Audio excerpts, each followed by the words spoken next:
No problem.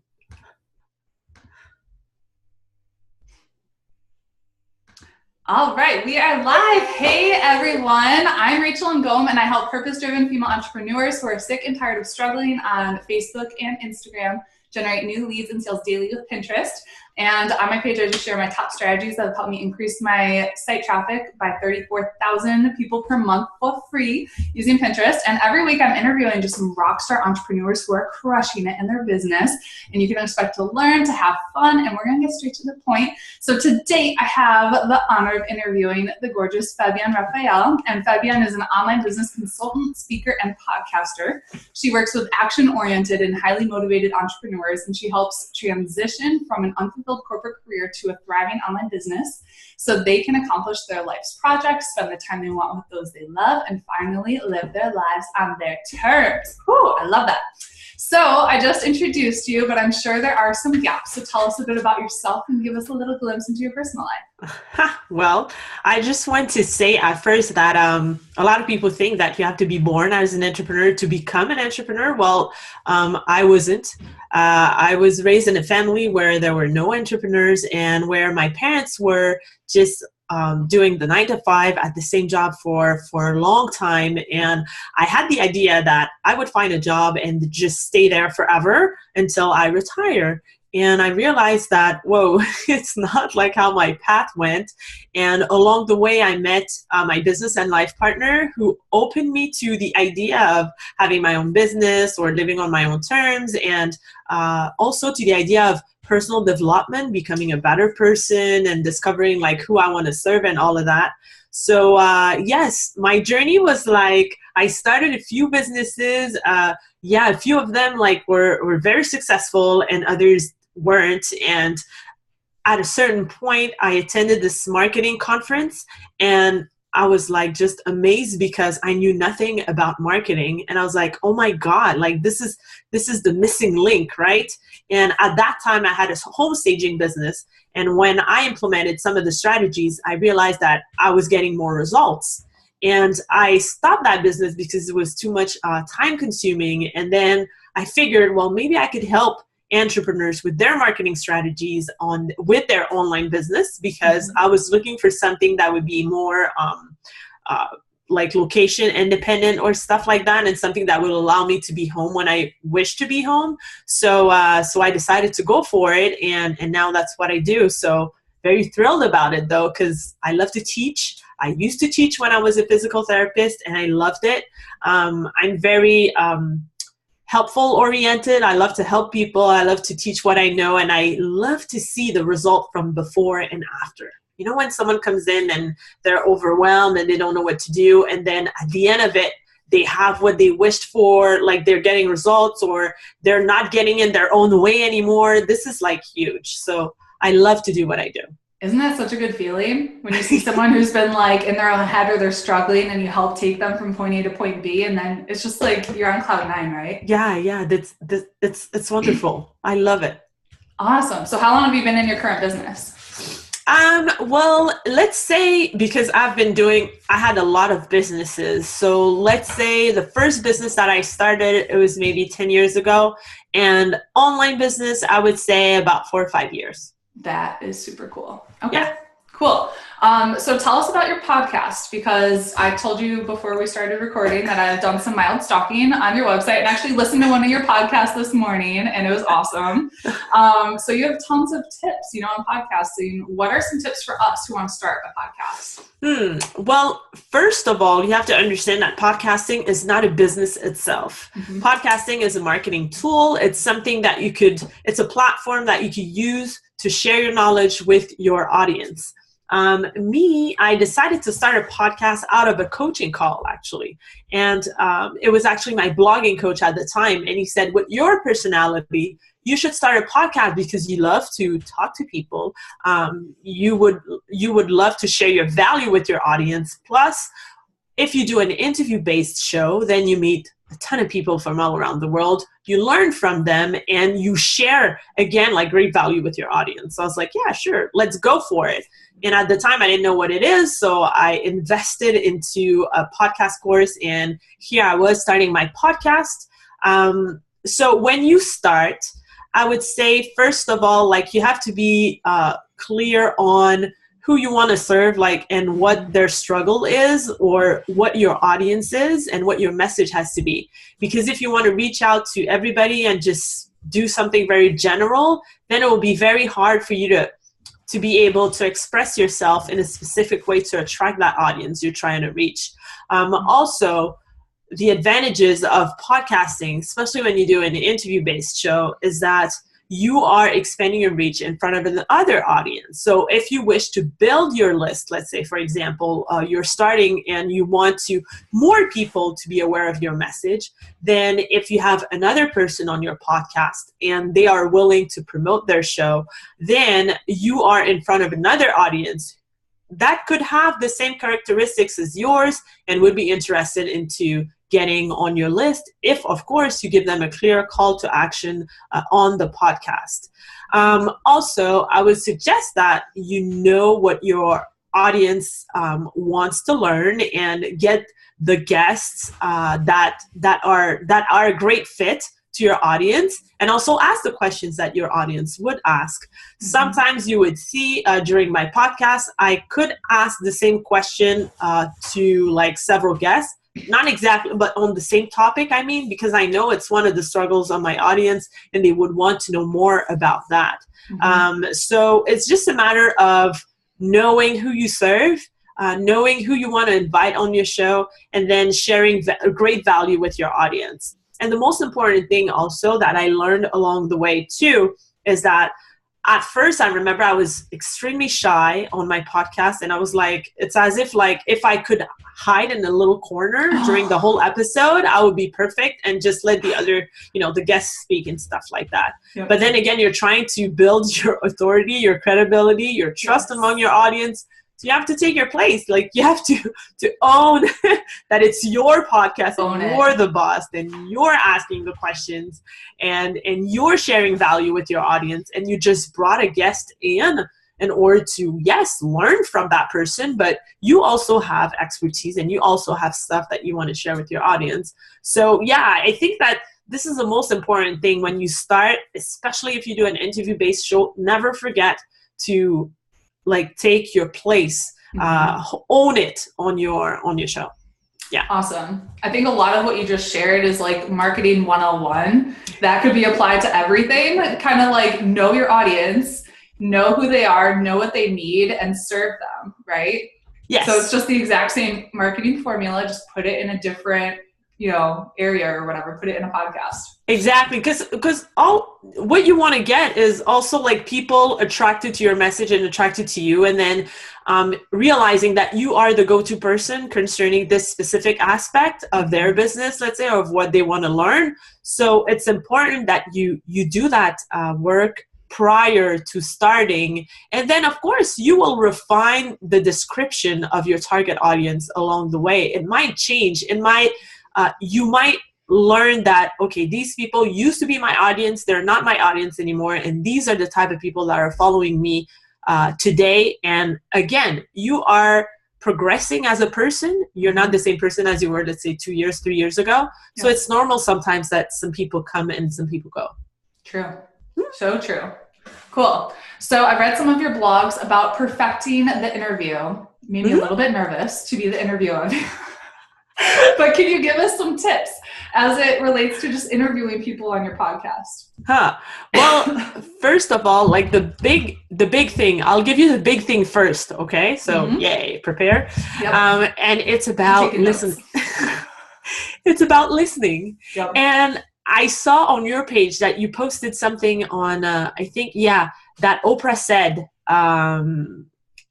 at the Golden Globes. Yep. Like her speech was so inspiring. I listened to it like 3-4 times. Oprah for president. It really moved me. And why I really admire her as a person is because she has the opportunity or the capacity of interviewing anybody. Like it could be anyone, and make them answer any type of questions that she would ask, because she inspires trust. She inspires that you're safe talking to me, and you're safe telling me the truth, and you're safe sharing that with the world, even though they feel that they share it only with Oprah. How do you think she does that? How do you think she like gets that trust? I think it has a lot, and she said it also.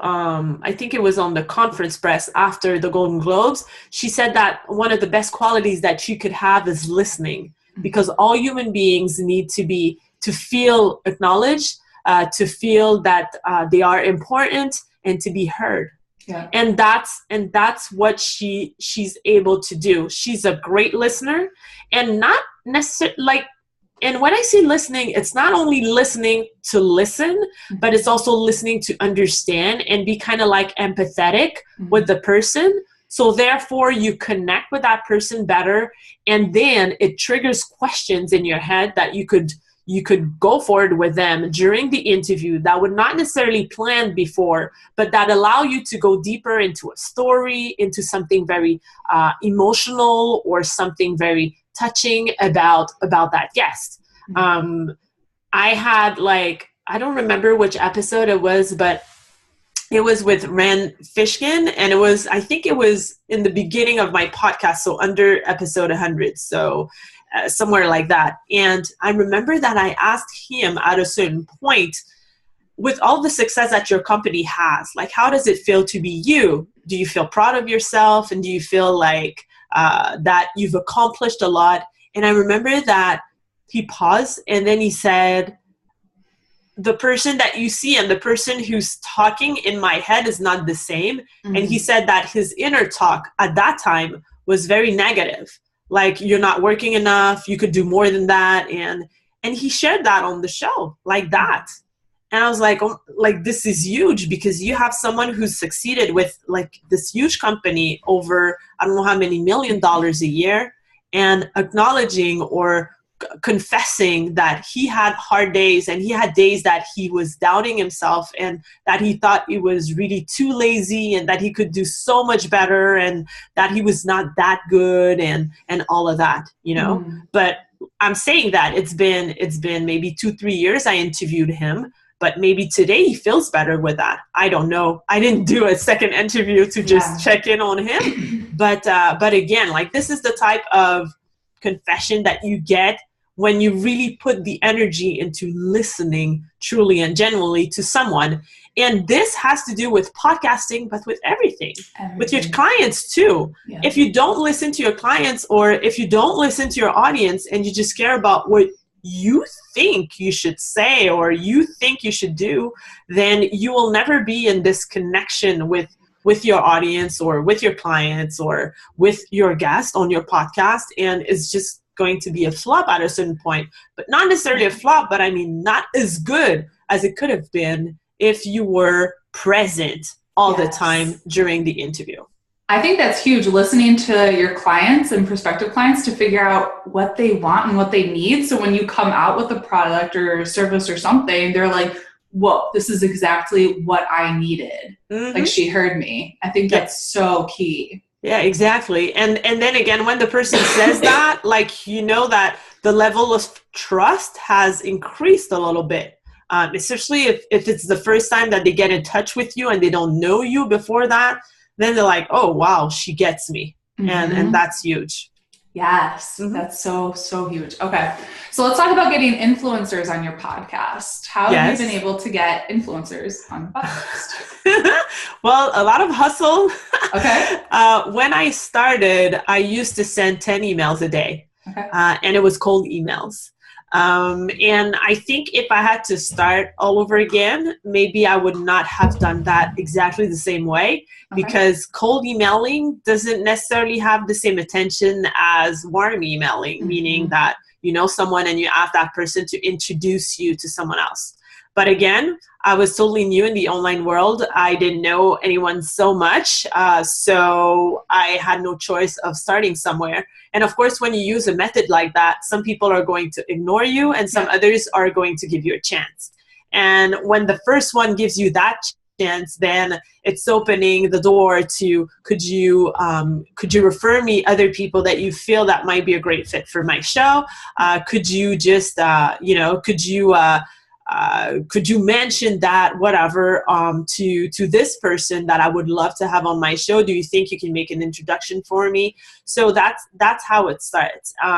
it was like a lot of work, but it was, I mean, the results that it got, it was awesome, because now for my podcast, people pitch me. I don't have to look for guests anymore.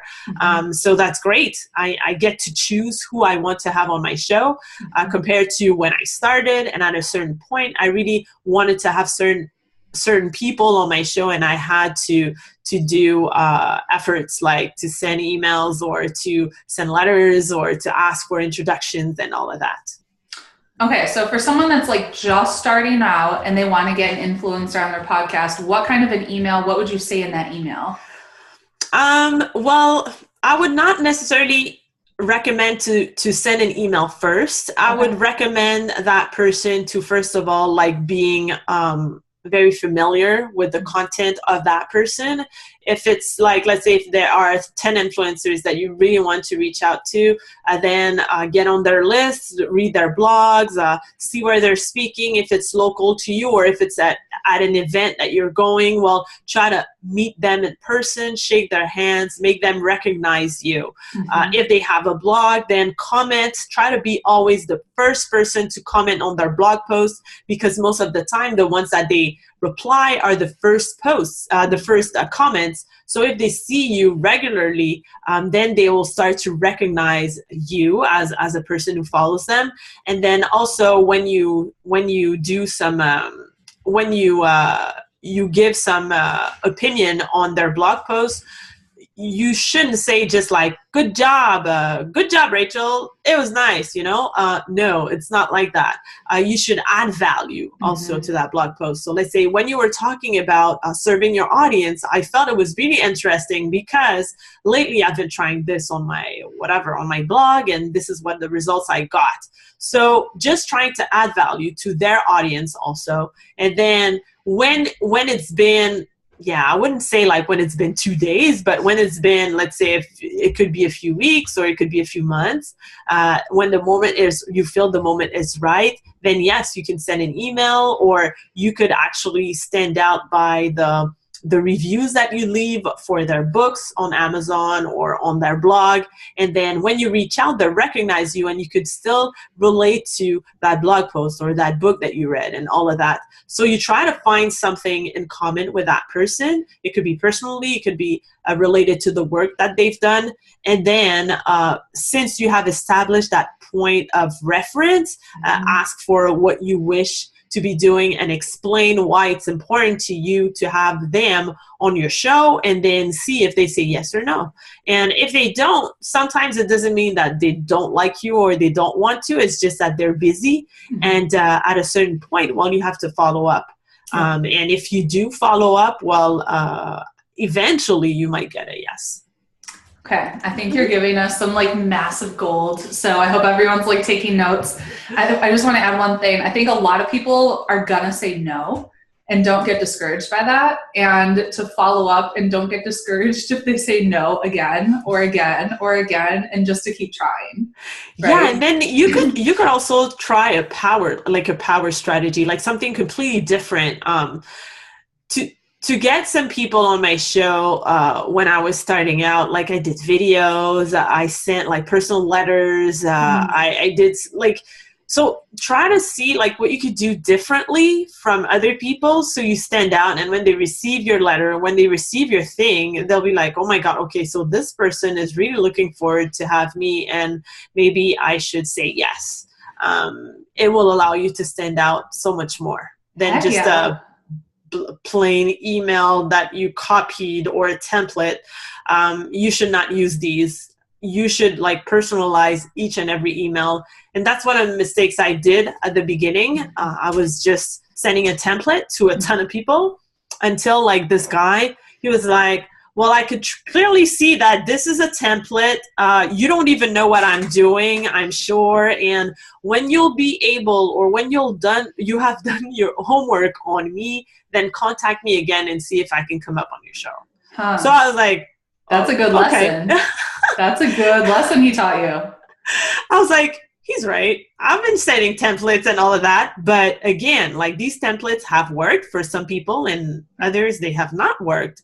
But there's nothing more, of course it's better when you do something personal. So that's what I advise now. Like, try to personalize each and every email that you send.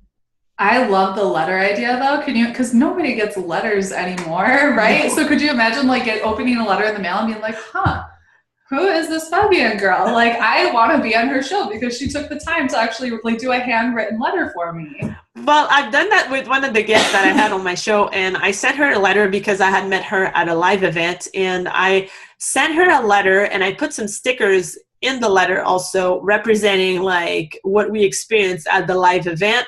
So basically when she was picking up the envelope, it was a bit bumpy because there were like stickers in it. Mm-hmm. So there's curiosity there, like what's in there, and then you open it and it's a handwritten letter with a bunch of stickers and just saying that, hey, you have to say yes to come on my show and stuff like that. So actually she called me, well, her assistant called me back maybe 2 weeks after I sent the letter, and she said, well, you know what, like some people were before you, but you bumped all of these people because of the letter you sent. So like just a few weeks after, I was able to nail that interview. That's awesome. So in a letter like that, sorry, I'm asking a lot of questions about this, but I think it's so valuable for people. So in a letter like that, like what would you write? You would still be like specific towards them and why you would want them, right? Exactly. And then always try to find a common zone between you and the person. Like, go on their profile, research them.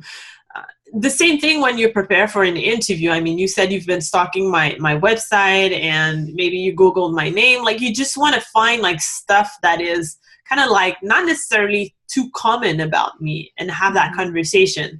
I remember I had this lady on my podcast and she's a LinkedIn expert, and at that time, I was asking her questions about when she was in a band singing, when she was a basketball coach. She was like, where did you find that? Like, I never say that. I was like, well, I found it. It's on the net. And she was never talking about that anywhere, but she was kind of like, wow, you did your research pretty well. Yeah. So you also want people to remember you this way. Because if they have someone to refer you afterwards, then they will refer you other guests. And I get a lot of guests like that on my show too. Like some people that have been on my show already, and then they have a friend, a colleague, or someone they collaborate with. And they're like, you know what? Like, I've been on that podcast and I loved it. So let me refer you to Fabienne and see if she can accept you as a guest too. I love it. Okay, cool. So how do you think a host can stand out and create a rocking podcast? To stand out, actually, you have to be you. Yeah. That's the thing. That's the thing. And don't hide in the corner. No, don't hide in the corner. And especially with podcasting, I feel like, there are some people some hosts that are very, very popular, and some people that keep on copying these people. And it doesn't sound good because it's not you. You're trying to copy someone else. It's the same thing when you try to start your online business and you don't model someone, you copy them literally. So the person have seen that already. Like, it's as if been there, done that, and you sound unauthentic. Like, you don't sound you. So you really have to be yourself and express yourself behind the mic. And it's funny because if you listen to my first podcast episode, I don't sound like that. I had actually a script that I was reading. I don't know why. And I was like very shy and talking like this and not really taking my place. Or now you see me moving and I'm like talking to you and expressing because, well, of course it came with experience, but it's because I'm just myself. If you would come home here and look at me and talk to me, I would be exactly the same way. Yeah. So that's what people need to recognize on your podcast. And even if it's just an audio file, that it's not video, people will feel. They will feel it in your voice. If you're moving, or if you are having fun, or if you're just like this and not moving and just very monotone and not really into it or motivated to do it. And so just be yourself. I think that's the most important thing. Most important thing. And it could take time and practice, like you said. So I was just like you when I first started my business. Like, I was trying to like model other people that I saw that were successful. And it wasn't until I really like put my own spin on stuff and I was 100% me that I really started to like attract my tribe and get those like raving fans that you really want. Exactly. And then again, like you have to remember that we become better versions of ourselves year after year, day after day. So like the person you are now is not going to be the same person in 2 years. So maybe in 2 years, the way you express yourself now is not going to be exactly the same, or the people you'll attract are not going to be exactly the same. But again, it's part of becoming a better person. So I think that sometimes people worry too much about that. Like, okay, so who do I attract? And will that always be the case? Or like, describe them very specifically. You have to, but then sometimes it moves. Like sometimes the people you're attracted today are not the same that you're going to attract, because maybe you're more confident or you express yourself in a way that attracts this type of people. So you never know. You never know. I think the most important thing too is that you just take action and you start, even if you have no idea what the heck you're doing. You figure it out as you go, right? So you just have to start and fail, and it's going to be messy and ugly, and you'll be like, what am I doing? But then as you do it, it gets better, right? Exactly. And I don't remember who said that, but they said like, fail fast. Yes. Fail fast. I love that. That's how I built my entire business, for sure. I failed a lot. Tell us about the biggest mistakes to avoid when starting your own business. Oh, well, just having an idea in your head and just doing a business out of that idea because you think it's the best business, it's the best idea ever and the best business idea that you've never thought about, but forgetting to see if there's a market for it or if people really want what you want to offer. People spend a lot of money. People invest into a lot of things, website branding, name it, to get to the point where nobody wants to buy what they're offering or nobody's paying attention. So I just want to advise people that if they have an expertise or if they have an idea and they want to start their business, before investing huge amounts of money into all these things, just validate if your idea is worth existing and if you could get money out of it like quickly by having one client like to start with and see, having conversations and see if this is really a need. But not necessarily just a need, but if people are willing to get their credit cards out to invest into your product, into your service, into your business. Because sometimes people need it, but they're not necessarily ready to buy it. That's why I'm such a big fan of pre-selling stuff. So my courses, I pre-sell. Like, I'm not going to create an entire course and then like launch it to crickets, right? Like, I want to make sure people actually want it. So I think that's a huge, huge strategy, as well as, have you read the book Ask? I forget the author. Yes. So right asking your audience. Yeah. So like with everything that I've created, I've asked my audience along the way. So like I created a little ebook in my fitness business, and I asked my audience for like what they wanted in it. Like I showed them like the template of what I was going to include and what else do you need? And like I asked them so many questions. So when I actually did launch it, it crashed my website because I had so many people that wanted to buy it. And then everyone was messaging me, Rachel, I'm trying to buy your ebook, but your website's not working. So like, that's a quality problem. But like, it happened because I asked and I listened and I was like, what do they need? And what can I create that's going to fill that gap? Yeah, exactly. I couldn't say it better. You said right on. Yep. Okay. All right, let's talk about getting seen and being heard, making your message pop and enticing your dream clients. So how can you get, that visibility and getting people, your dream clients, just attracted to you? So you said it yourself a little bit before. You said that you always take care of asking questions to your audience to make sure about like what they want to learn, what they want to buy, and all of that. So I think it lies in the conversations. It lies in your presence in different groups. It lies with you building your list and asking questions, seeing what are the habits of your dream client. And then when you create something, always using their own words. So the more you are descriptive, or the more you go deep into the analysis or into the evaluation of your perfect or dream client, then the more you know how they express themselves, and the more they will feel that you're talking to them only when they read your message. And it's crazy, like when people are like, oh my God, I felt like you were talking to me.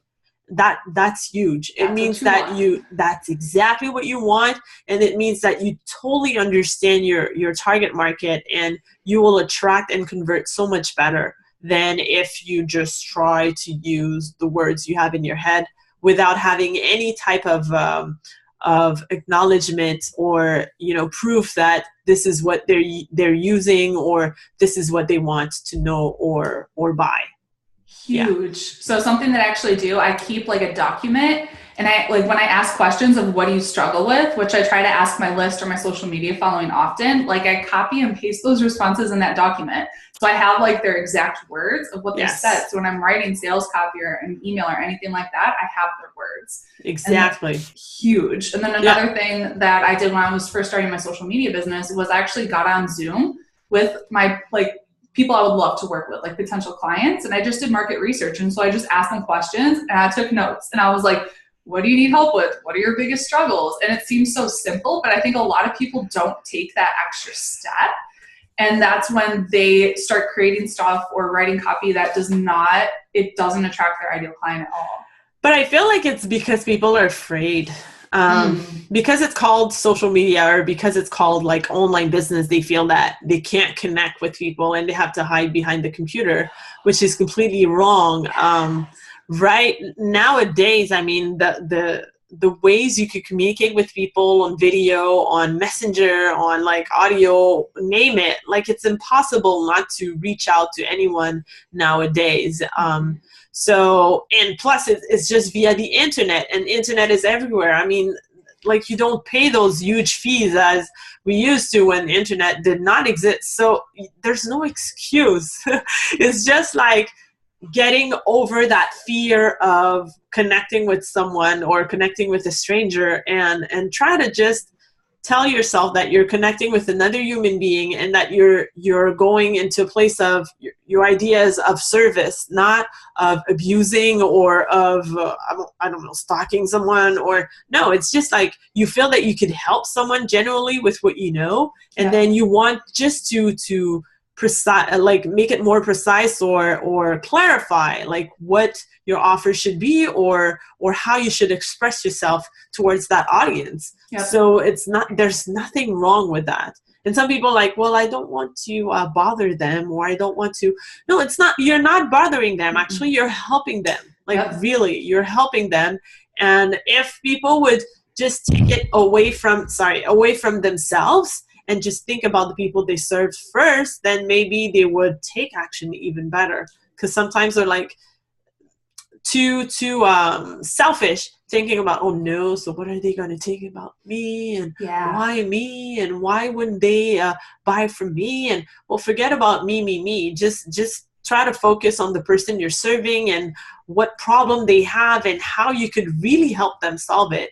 And it will be probably easier to connect that way. Yes. Just go for the ask. Don't be afraid. I've had people say yes, like people in my eyes that were like celebrities. And I was like, there's no way they're going to say yes, but I'm going to ask them anyways. And they did say yes, and then became clients.